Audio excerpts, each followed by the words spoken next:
एक गोष्ट आपण मान्यच केली पाहिजे, तो माझा मित्र पक्ष आहे म्हणून मी हे म्हणत नाहीये, पण एक आहे की रोहितनी राज्यातल्या प्रत्येक जिल्ह्यात जाऊन FIR करायचा प्रयत्न केला.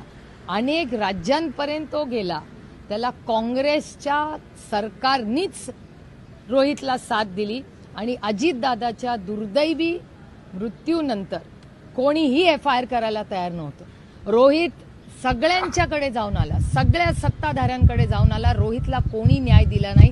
रोहित पवारांना न्याय, अजित पवारांना न्याय हा काँग्रेस पक्षाने दिला.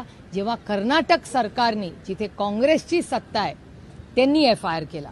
त्याच्यामुळे मी नुसतं सुप्रिया सुळे म्हणून आणि अजित पवारची बहीण म्हणून नाही, पण जे अजित पवार प्रेमी आहेत, दादाला न्याय द्यायचं पहिलं पाऊल हे कोणी केलं तर ते रोहितच्या पुढाकाराने कर्नाटकच्या काँग्रेस सरकारने केलं. मी जाहीरपणे राहुल गांधींचेही आभार मानते, कारण रोहित राहुल गांधींकडे गेला आणि राहुल गांधींनी तेव्हा सांगितलं कुठलंच महाराष्ट्राचं सरकार घेत नसेल तर मी माझ्या सरकारांना सांगतो जिथे आपल्या विचाराचं सरकार आहे, आणि त्यांनी कर्नाटकाला फोन केला, तिथून मदत झाली.